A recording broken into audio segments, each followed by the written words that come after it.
for a general election, the aftermath of the George Brown affair, the world money crisis, and to begin, the latest news in detail from Martin Muncaster. The Washington talks will be resumed in 2 hours' time.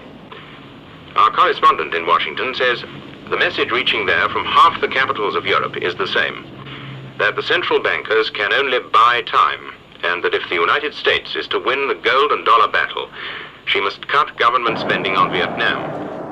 Sunday, March the 17th, London. These people believe world politics are in a mess. For them, the gold rush and its consequences, the resignation of George Brown, and American policy in Vietnam are all symptoms of that mess. A number of these people are students who call themselves the new radical left. They are determined and believe their most effective weapon is mass action and even violence. A number of others believe in the cause, but are less certain about the method. All want to bring about a radical social and political change, and they're no longer prepared to sit down and sing for it. They claim to be part of a worldwide rebellion of youth spreading from the United States to communist Europe. Today, in the House of Commons, charges of brutality were made against both police and demonstrators. Tonight, World in Action allows you to judge for yourself the demonstration.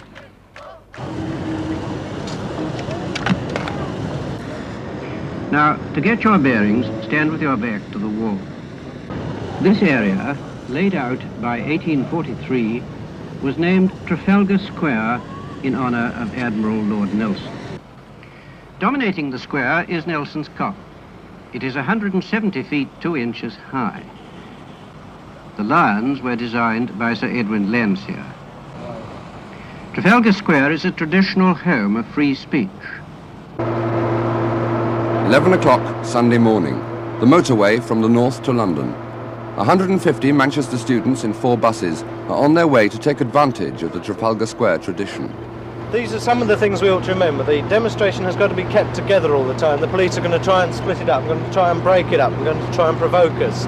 So we have to stick together all the time, and all the Manchester delegation has to stick together.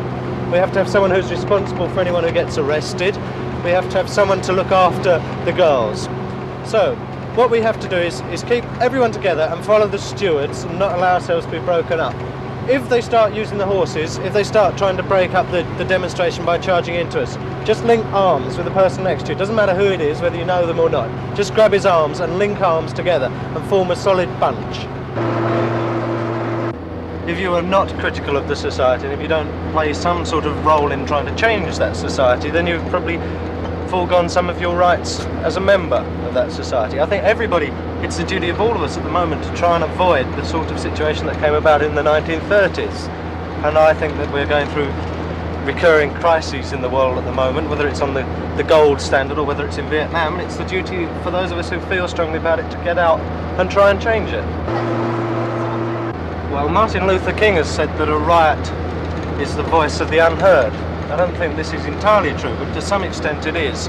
A lot of us voted and worked for the Labour Party in 1964 and 1966 in the thoughts that it would be something of a radical party. In fact, it has completely forgone any pretensions it had to radicalism. And for me, the demonstration is really a strengthening of my muscles for the sort of society I want to see later.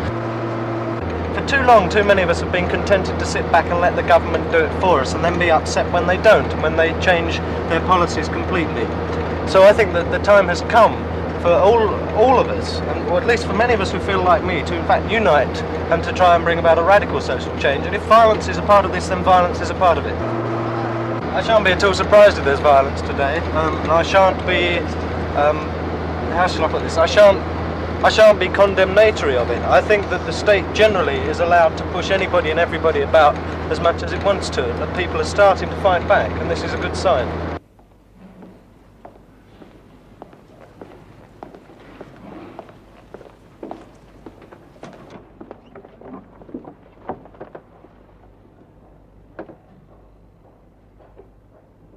It's rather a larger demonstration than we normally anticipate on Trafalgar Square.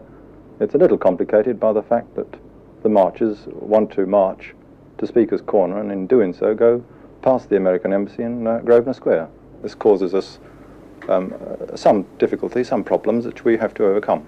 It means we've got to take slightly larger precautions than what we normally do in order to protect any embassy or legation that we're we have as a host country to protect.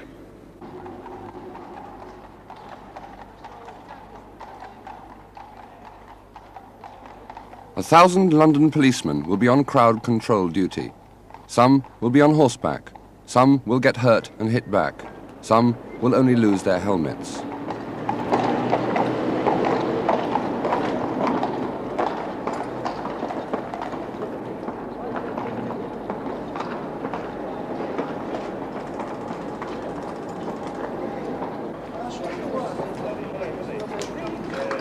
Their preparation has been detailed and thorough. This morning they stopped buses from the north and searched them for offensive weapons. They found marbles, pepper and artificial blood.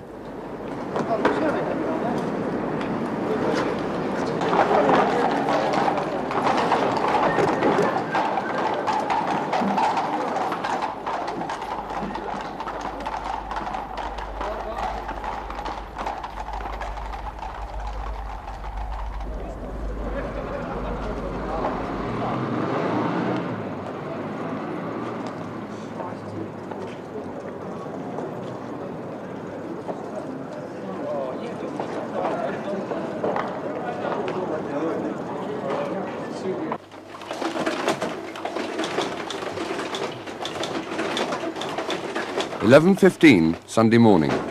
English and American students of the Stop It Committee were rolling off leaflets and getting together banners for distribution to members at the demonstration.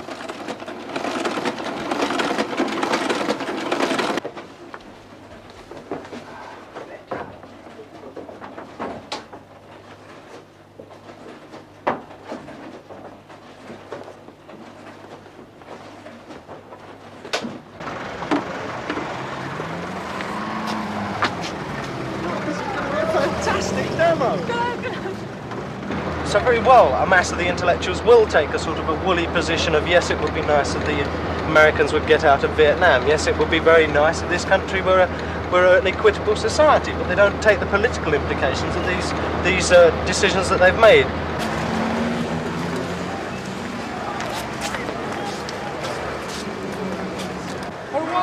"2 o'clock, Trafalgar Square. 10,000 committed demonstrators, several hundred uncommitted spectators, and scores of Viet Cong flags. There cannot be any dispute.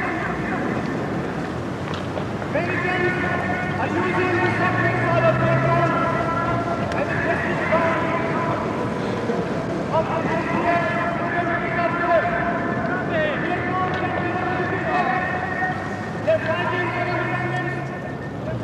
the I support the ending of the war in Vietnam. Any sensible person does. What's the This is purely as an individual, not as a bus inspector. All demonstrations do some good. Demonstrations of protest. What do you think of it as a bus inspector, the demonstration? As a bus inspector, it's a bloody nuisance. We came up the West End. We just come to have a look, to have a look, see what's going on. What's it all about? Vietnam again, I suppose? Yeah. Well, I just hope that peace will come for everybody. Get your carry away. There it comes.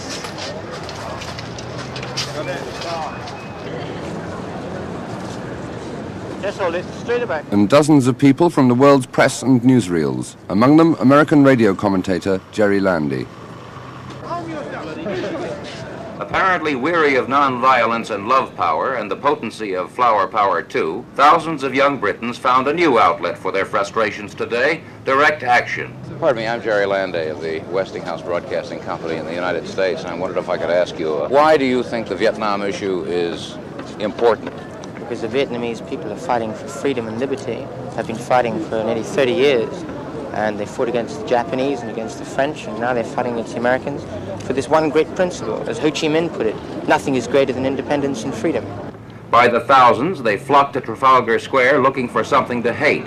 The ostensible magnet for their hostilities was a rally of solidarity for Ho Chi Minh and the Viet Cong and against the United States and the Vietnamese War. LBJ, all the way. LBJ, all the way.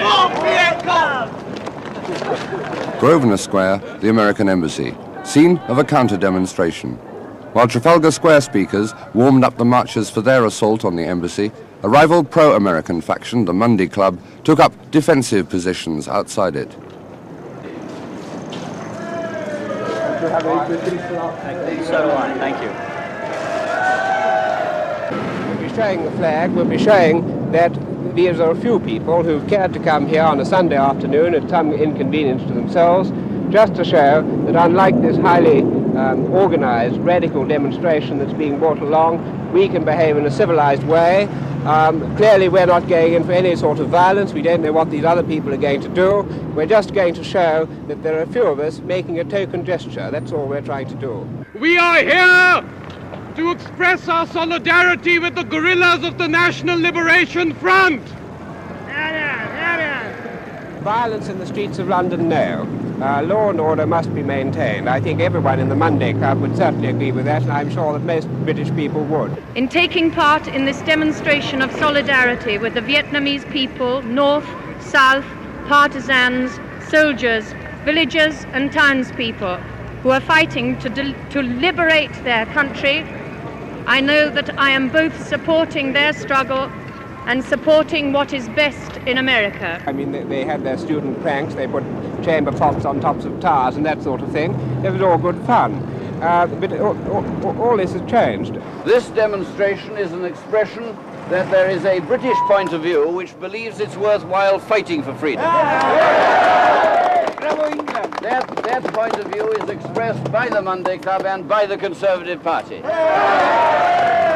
The economic crisis which faces this country and America has its roots directly in this mad and suicidal war in Vietnam. Every penny lost on the wage freeze, every penny paid in rent is a payment to the war machine in Vietnam. That and nothing else. Why are the moneylenders able to charge 10 and 12% interest rates? 3:45 at St. Paul's. Canon Collins leads a different sort of protest against the war. Vietnamese governments with a failure to recognize that the National Liberation Front is, or certainly was, a nationalist movement. America increases daily the likely success of Ho Chi Minh, the likely success of a communist revolution.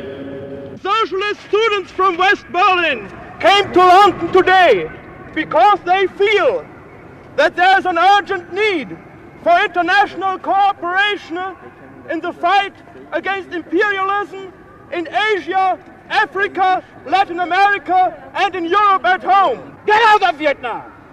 They have no business being in Vietnam because they don't belong there. This is how Jerry Landy reported for America.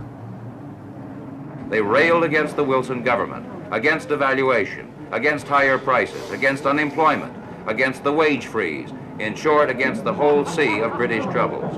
I asked some of the demonstrators what that all had to do with America and Vietnam.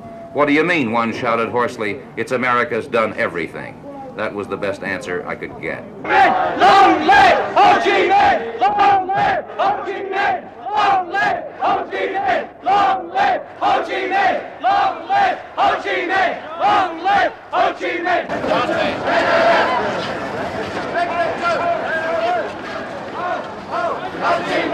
3:45.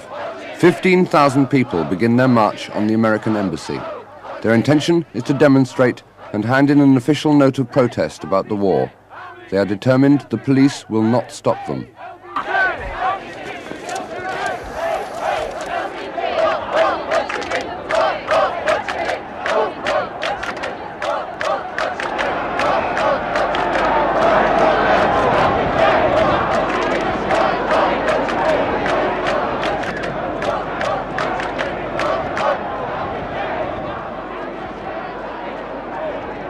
I don't think on Sunday that the cordon will be broken.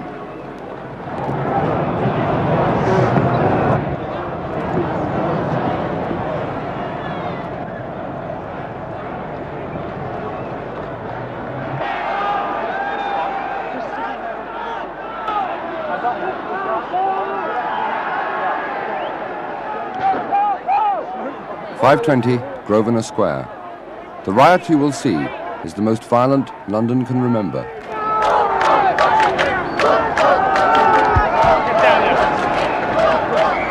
Come out of there! Come on, get out of it! Come on, get out of it!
The riot lasted just over an hour. Police casualties were 117 injured. The demonstrators carried off their wounded uncounted. 13 embassy windows were broken, but the demonstrators didn't get inside. And Jerry Landy sent this dispatch to America. These youthful militants have not organized with such fervor, nor turned out in such numbers on behalf of stronger governmental leadership. They've not marched on the Home Office on behalf of fair treatment for the dispossessed Asians of Kenya, have not staged massive protests against the Rhodesian hangings. The tragedy is they find it less painful to attack directly the failings of a foreign society than the failings of their own. And in this perennial human tendency to find a scapegoat, they're not so very different from the old folks they spend so much time in tearing to shreds. Jerry Landay, London. The point is that the only section of society at the moment that seems to me to be willing to stand up and be counted, and the only one that has not sold out on its political obligations, if you like, are the students. And you're twinging people's consciences when you're reminding them what's going on continually, all the time. When they no longer will fight through their trades unions or through their Labour Party, when there's a huge amount of political apathy, then of course people are going to be worried and annoyed about student hooliganism. And it's very much easier for them to believe that than to ask themselves why we're doing it, to try and understand our motives and to try and listen what we're saying.